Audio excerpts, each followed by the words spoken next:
أعوذ بالله من الشيطان الرجيم. بسم الله الرحمن الرحيم. تبت يدا أبي لهب وتب ما أغنى عنه ماله وما كسب سيصلى نارا ذات لهب وامرأته حمالة الحطب في جيدها حبل من مسد Sadaqallahul azim. Assalamualaikum warahmatullahi wabarakatuh. Bismillahirrahmanirrahim. Alhamdulillahi rabbil alamin. Wabihi nasta'in wa ala umrid dunya waddin. Wassalatu wassalamu ala asrafil anbiya wal mursalin nabiyina Muhammadin wa ala alihi wa sahbihi ajma'in. Subhanaka la ilma lana illa ma 'allamtana innaka antal alimul hakim. Rabbis rahli sadri wa yassirli amri wahlul 'uqdatam min lisani yafqahu qawli. Amma ba'd. Bagaimana kabarnya anak-anak? Alhamdulillah baik ya. Semoga kita dalam lindungan Allah dimanapun kita berada. Kita diberikan kesehatan, kita diberikan kesempatan sehingga kita bisa belajar. Ya, pertemuan yang ke-9 ini kita akan belajar bab baru, yaitu pembelajaran ketiga tentang neraka. Sebelum kita membahas tentang apa itu neraka, apa pengertian neraka, sifat-sifat neraka, ya kita akan mempelajari terlebih dahulu yaitu tentang orang yang masuk neraka. Siapa dia? Beliau adalah salah satu keluarga Nabi. Beliau adalah paman Nabi. Siapa dia? Yaitu Abu Lahab. Ya, ini yang akan kita pelajari. Jadi kita akan membahas tentang kisah Abu Lahab.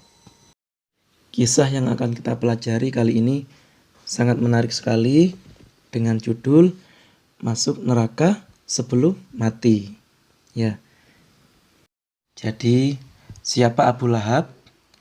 Abu Lahab adalah paman Nabi Muhammad yang sangat disegani oleh suku Quraisy. Nama asli Abu Lahab adalah Abdul Uzza. Ia merupakan saudara dari ayahanda Nabi. Ia hidup bersama istrinya yang bernama Ummu Jamil dan anak-anaknya. Abu Lahab juga merupakan tetangga yang paling dekat dengan Nabi. Walaupun Abu Lahab termasuk paman Nabi, Abu Lahab beserta istrinya bertekad untuk menghalangi dakwah Nabi. Pada suatu hari, di pagi yang buta, Ummu Jamil telah keluar dari rumahnya mencari pohon-pohon berduri dengan niatan menebarkannya di depan rumah Nabi. Ya. Tak ketinggalan juga Abu Lahab pun membawa kotoran binatang ternak dan meletakkannya di depan rumah Nabi. Nabi beserta putri-putrinya dengan sabarnya menyingkirkan duri dan kotoran tersebut. Ummu Jamil berteriak dari balik pintu rumahnya, "Wahai Muhammad, aku tidak akan berhenti mengganggumu sampai kamu berhenti dari dakwahmu atau kamu mati." Abu Lahab beserta istrinya tidak henti-hentinya mengganggu Nabi. Mereka tidak hanya mengganggu secara fisik, akan tetapi mereka juga menyebar fitnah dan menjelek-jelekkan Nabi, bahkan menuduh beliau sebagai tukang sihir dan mengatai Nabi sebagai orang gila. Sehingga pada suatu hari, saat kafilah dagang dari Syam tiba di kota Mekah, Abu Lahab pergi berkeliling pasar, berniat untuk membeli semua barang-barang dagangan yang ia butuhkan. Tiba-tiba dari atas bukit ia melihat Nabi Muhammad berseru, "Wahai suku Quraisy, jika aku mengabarkan kepada kalian bahwa ada sekelompok musuh yang menunggu kalian dari bukit ini, apakah kalian percaya kepadaku? Kami telah mengenalmu sebagai orang yang jujur," jawab sebagian besar suku Quraisy. "Wahai suku Quraisy, aku adalah utusan Allah untuk menyelamatkan kalian dari siksa api neraka," seru Nabi Muhammad kepada mereka. Sebagian suku Quraisy mulai tertarik dengan ucapan Nabi Muhammad. "Demi Allah, kami telah mengenal utusan Allah tersebut. Tidak ragu lagi, pasti dia akan memberikan petunjuk kepada kami semua." Tiba-tiba Abu Lahab berteriak, "Apakah hanya untuk ini kamu mengumpulkan kami semua? Celakalah wahai kamu Muhammad, engkau telah mengganggu perdagangan kami." Hampir saja banyak orang dari suku Quraisy yang beriman kepada Nabi Muhammad. Akan tetapi, mereka mundur saat mendengarkan ucapan Abu Lahab tersebut. Orang-orang pun kembali ke aktivitas mereka. Nabi Muhammad sangat sedih dan kecewa. Mengapa pamannya sendiri dengan tega mencelanya di depan seluruh suku Quraisy? Beliau kembali ke rumah dengan perasaan gundah, khawatir dakwahnya tidak diterima. Kemudian, dengan peristiwa ini, Allah menurunkan wahyu yaitu Quran Surat Al-Lahab ayat 1-5. Orang-orang ramai membicarakan surat tersebut, sedangkan Abu Lahab tengah tidur di rumahnya, merasakan sakit yang luar biasa tanpa diketahui sebabnya. Keesokan harinya, setelah Abu Lahab sembuh dari sakitnya, ia keluar dari rumahnya untuk melihat kondisi Nabi Muhammad yang telah ia hina di depan suku Quraisy.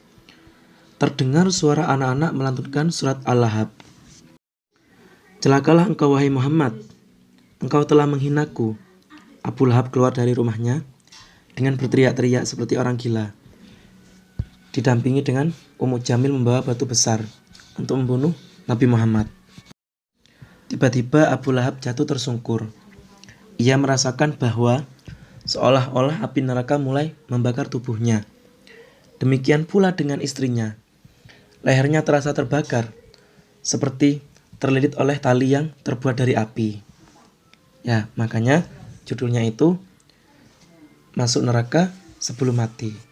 Ya, dari sini banyak hikmah yang bisa kita ambil sebagai pelajaran.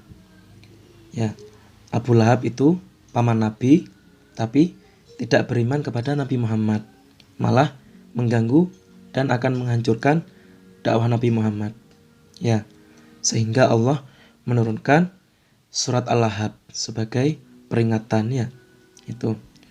Kemudian untuk tugasnya silahkan kalian buka latihan soal halaman 33, kerjakan dari nomor 1 sampai dengan nomor 5.